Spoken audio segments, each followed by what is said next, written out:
法院拍賣嘅，咁呢啲單位咧，基本上咧個業主已經放棄㗎啦。度睇緊中山珠海酒店式公寓託管反租盤，小心你幾十萬嘅血汗錢一夜蒸發啦！清明時節雨紛紛，呢個就係贏家嘅售樓部，大家睇下，早已經人去樓空，我嘅1800萬幾時先可以拎翻嚟呢？邊個可以幫下我維權？你以為買入嘅係被動收入，以租養貸，穩穩陣陣收租，咁你就戇居啦。實際上呢，你買嘅發展商包裝好，分工收割，100%被套嘅一個圈套啊！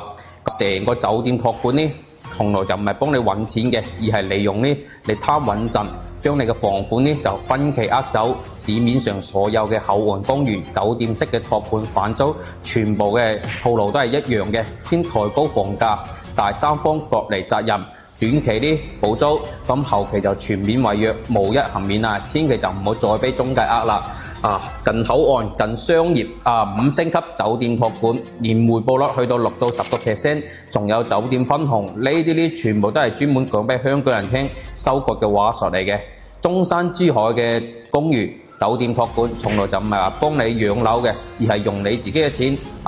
把租金返翻俾你自己。而且呢啲靠反租呢先賣得出去嘅公寓，99%都係垃圾資產嚟嘅，買完之後肯定就被套嘅。咁租金嘅話就大打折扣，係租唔出去嘅，求助都冇門啊！咁大家好啦，我係中珠說謊嘅 Jimmy，一個幫各位香港朋友拆解中山珠海套路嘅一個灣區小助手啦。第一點先講結論啦，點解要避坑？咁保底包租呢喺中國大陸嘅法律明確係一個禁止嘅行為嚟嘅。咁第11條就指出咗，房地產企業不得採取反本銷售或者變相反本銷售嘅方式銷售商品房嘅。咁房地產開發企業呢，不得採取售後包租或者變相嘅一個售後包租嘅方式銷售呢啲未竣工嘅商品房嘅。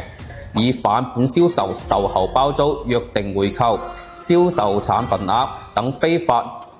吸收資金，應當呢就要追究刑事責任嘅。咁換句話嚟講，開發商同你簽嘅保底反租合同，從一開始呢就遊走喺法律嘅邊緣嘅紅線之外㗎啦。一旦出事，咁合同呢可能就會認定無效嘅，你嘅錢追翻嚟嘅概率都係極低嘅。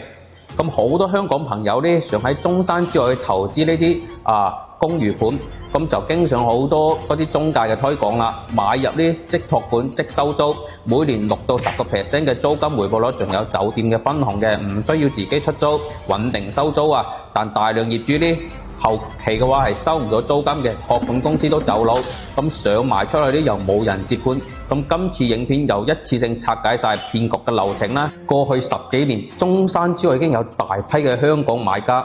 已經相信呢啲大租約反租嘅公寓盤，最後租金收唔到，託管公司失埋蹤，套住幾十萬上百萬嘅現金。咁今日呢條片我就會用幾分鐘嘅時間同大家拆穿呢啲套路啦。咁第一點就係中介同開發商到底呢係承諾咗幾多嘅租金回報嘅。咁第二點，成個騙局嘅完整流程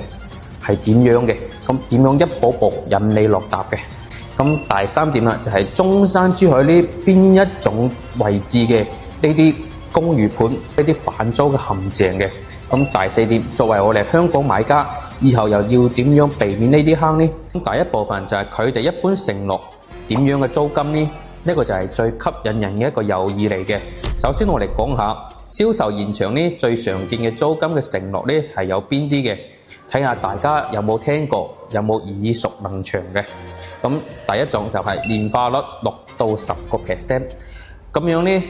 佢仲會有呢啲利潤嘅分紅嘅。託管5到10年，舉個例子就係100萬買嘅一個 apartment，每年俾你6到10萬嘅租金，咁每個月呢都會有6000蚊以上嘅。市場嘅話租唔到，你都唔需要擔心，有託管公司嚟保底，幫你保底嘅，咁即買就即收租。咁第二種咧就係前幾年嘅租金呢可以直接減房款。咁我呢度都舉例一個樓盤就係彭帥珠海灣嘅酒店式公寓啦。拱北、青茂、港珠澳大橋3大關口一個珠海頂級物業酒店呢，幫你直接簽5年租約，每個月租金保底5000蚊，5年嘅租金30萬可以直接喺總價嗰度扣出嚟嘅。咁總計123萬42平方嘅細單位，你僅需要俾93萬就可以攞低啦。表面呢，你就好似一次性已經收咗5年嘅租，而且直接可以喺總價減，以為呢係執到上門，實在啲羊毛出在羊身上啊！呢個42平方嘅細單位，二手掛牌價先係75萬，相當於你93萬買嘅樓，唔單止5年租金冇得收，仲買貴咗18萬，而且銷售呢仲會同你畫大餅，話咩呢？話回報加埋酒店嘅分紅，每年呢可以達到10%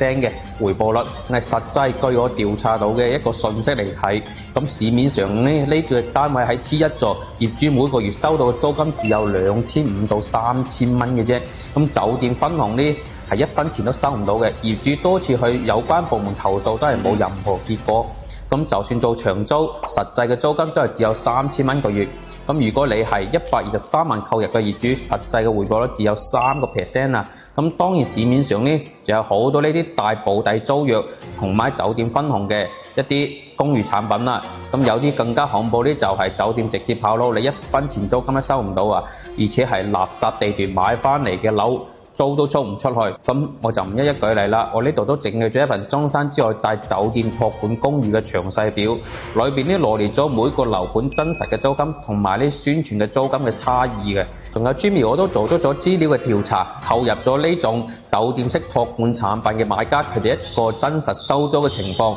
是否與宣傳回報率有巨大差異，而且呢份表格仲羅列咗好多跑佬咗嘅一個酒店託管嘅一啲產品。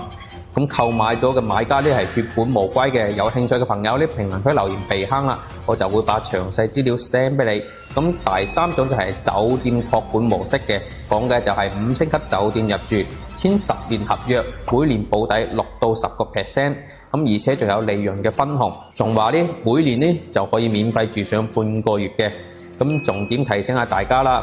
咁中山之外呢正常市場上嘅一個真實嘅一個回報率嘅話，除咗真實地交嘅物業除外啦，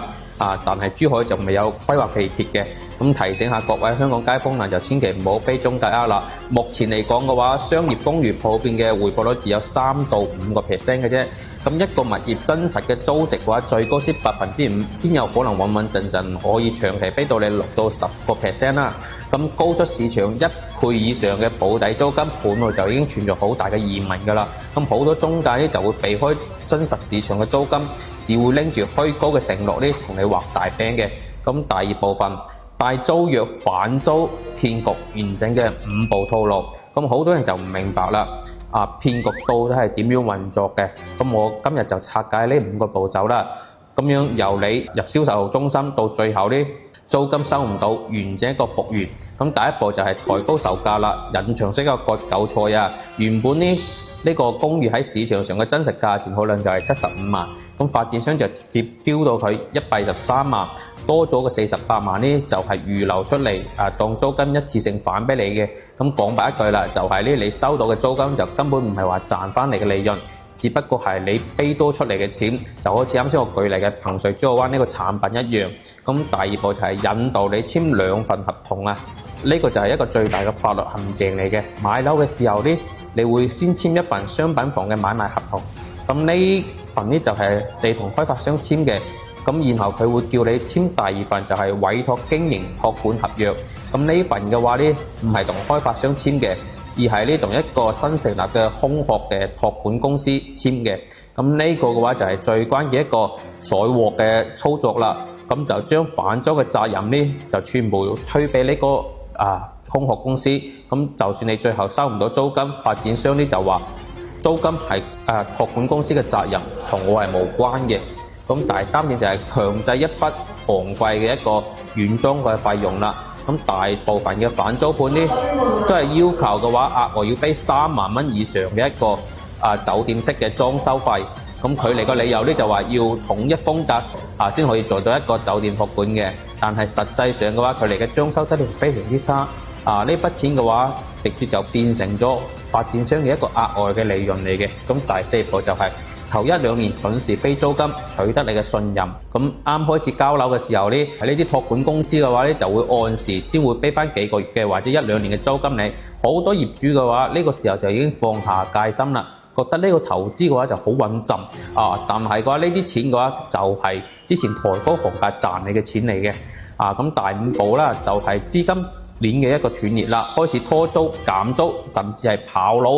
咁過咗1-2年之後嘅話呢，錢燒得差唔多啦，呢個時候託管公司就會用好多嘅藉口，話經濟差啦、入住率低啦、酒店蝕本啦3個操作。咁第一點就係租金減半，第二點就係拖你幾個月唔俾，咁第三呢就係直接公司註銷，負責人失蹤。你想收翻間屋自己放租出去，但係真實放租嘅價錢呢就冇可能達到當初承諾嘅數字嘅，因為地段差。你想賣翻出去，市場又好難有人接盤，因為呢啲大多數嘅呢啲公寓嘅盤呢就唔會喺城市嘅黃金地段嘅，好多嘅反租模式呢本來就已經存在一個灰色地帶。就算宣傳上寫住保底咁，但係好多嘅時候呢合約裏邊只會寫住預期收益，唔係一個保證收益。真係出現問題嘅話，維權係非常之困難嘅。咁第三部分就係中山、珠海呢有邊一類呢種樓盤係最多反租嘅套路？咁好多香港朋友問我啦，中山、珠海呢有邊啲樓盤呢係帶呢啲租約嘅陷阱？首先講清楚啦，我唔係話呢啲地區所有嘅樓呢唔好，而係呢幾種產品嘅話呢，反租嘅騙局出現嘅概率係最高嘅。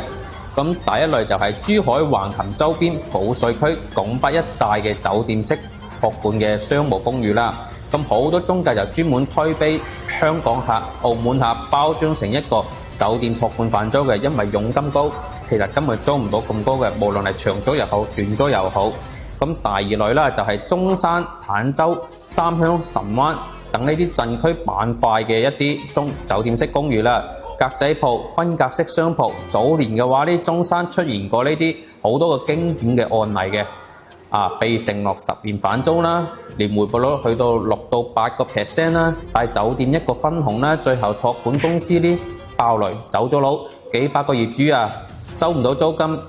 當中呢好多都係香港買家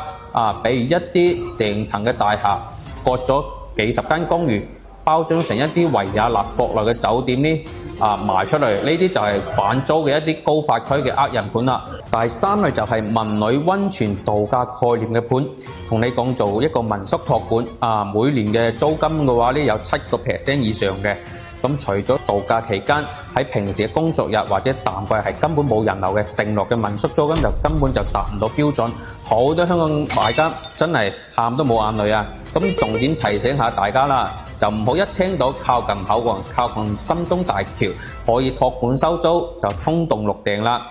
只要銷售同你講保底租金有幾多嘅%嘅固定回報，唔需要自己打理，仲有額外嘅一個酒店分紅收益，你就要馬上要提高警惕如果呢